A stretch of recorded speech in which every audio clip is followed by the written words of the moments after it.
Hello, my name is Arthur, and in the last video I said that we would come back and look at getting a building working, and I was looking at a model I have of a train station. Um, I looked at that and decided that maybe I should learn how to walk before I learn how to fly. So I've modeled a smaller and more simple building. The issue with the train station building was when it's in Godot at scale, it's really quite massive and is quite a massive undertaking. So I've modeled this house. And how I did that to scale was I imported my character model, who is over here, and well, he's not all in one piece right now. He's got a lot of bits hidden. Most of his bits are hidden here. But I modeled the door to be the size of my character player. And then I put the house into Godot just to get an idea for scale and if it would be the correct scale. So let's let that get started and just have a quick look. So I rendered the house scene and I put it into Godot to get a notion for what the scale would be like. Currently it's not going to Y sort correctly because that's going to take a bit of effort. That's going to take some work. There's a few things I'm looking at for it, especially for the idea of a larger building. I've changed my resolution. I'm at my full 1920 by 1080 resolution, so I'm at the resolution of my monitor now. I've again changed the animation for my character and tried to clean up my walk cycle a little bit. But more or less, this is my house. It's maybe a little bit large, and currently he won't Y sort on it properly at all. The house is in the Y sort, and you can see he won't go behind the house until he goes behind the origin of the image. So what I'll be looking at is, first off, just getting him to Y sort properly, and then maybe looking at how to make the house become transparent or quasi-transparent so that you can see the character inside of the house but still see the house. So maybe something along that line. But first off, I'm just going to get the house to work correctly to Y sort so that he can go in the house, walk beside the house without walking on it, bump into the walls, and just get the house working correctly. So that's actually going to be a little more difficult than it may seem off the start. So let's just close this up because we're not going to be back into Godot for a while until we get the images sorted out. So what I've done is I've modeled a house, and let's just hide this character. He's not needed anymore. I've modeled a house and I've separated it into pieces, and I've put it into pieces that seem to make the most sense for Y sorting. And yeah, if we look at my house, we can see that certain parts I've done zero work on because it's not necessary. It's only going to be seen from probably two angles, and we're just going to get the one angle working first because that's actually far more complicated than I first imagined. So I've separated the house into different parts. The floor is always going to be drawn behind the player, so the player is always going to be on top of the floor. The roof is always going to be on top of the player, so the player will always be drawn behind the roof. So I've given those names always behind, and always on top. Then I've separated the house into different pieces. There's the back wall, and the back wall is never seen. So it's basically garbage and just gets moved aside. So let's just grab that and move it aside. We'll put it -100 and just get it way out of the scene. So that wall is not necessary at all. So I've already rendered these images, and how it's done is I take the pieces and I just move them along X or Y by minus or plus 50 and sort of stack them up into one area. We're just going to use visibility as though I moved it, just to save time and moving everything around.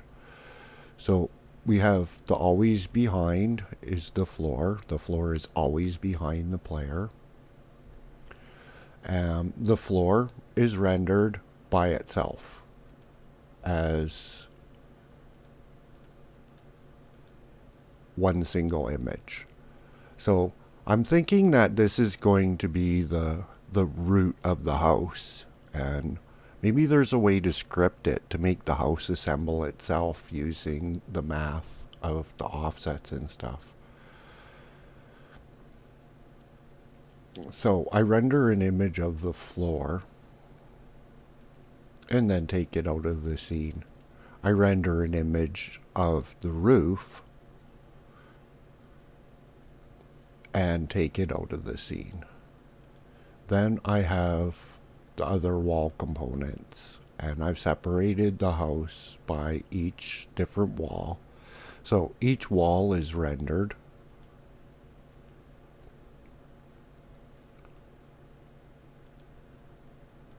And this wall. So each of the walls is rendered, and I kept my model more simple because actually assembling this into a state where the player is going to reliably draw in the wrong place is more complicated than I first was imagining. So let's have a look in GIMP at the idea that I have. Now, my render settings in Godot and for my test image in Godot and my settings in Blender, I went with a resolution of 720 by 512.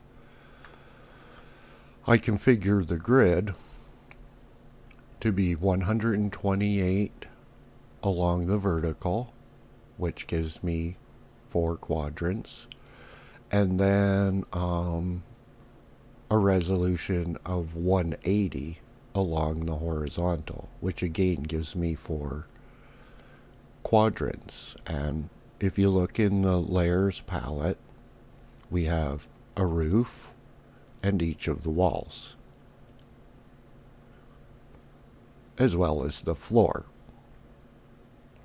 Now, the floor and the roof, these will stay whole the way that they are. And well, I'm not sure exactly how that'll work in Godot, if they'll be outside of the Y sort or in the Y sort with a Z index. I'm not really sure how that's going to work out in the end. This is still very experimental. Now, for the parts that Y sort, we have the walls. What I'm thinking with the walls is to take and create a layer for certain sections of the walls. Now, perhaps it was a mistake modeling on my part to make the walls as thin as I did. So when the player approaches the walls, I'm going to have to limit how close he can come to the outside and the inside of the walls and give them more thickness, so that the Y sorting will work correctly. What I'm imagining is going to work best is separating the walls into different quadrants. So we'll take just one wall, Now what I would be thinking is to create layers for this section of the wall and this section of the wall. And that way I can give them their own origins and limit the amount of error for the Y sorting. And then for the front wall, I would create a layer probably for each quadrant. So the front wall would consist of 3 images. So that's what I'll be shooting for. And then we have the last side wall, which again would be 2 images like the back wall. So there'd be this image and this image. Right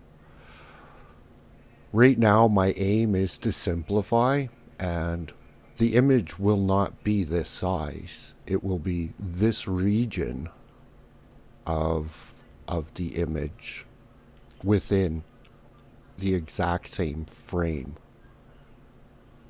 And we're going to see how that works out and how easily all of these different components, because that's quite a few different components. That's 2, 5, 7, 8, 9.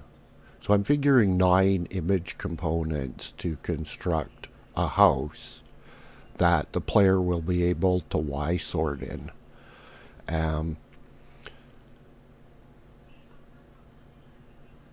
Yeah, I'm thinking that's the best explanation that I can give at this point. Now, I'm going to create all of these layers off camera, and we'll come back in the next video with the layers created and a reasonable idea how that's going to function in Godot. So until then, take care.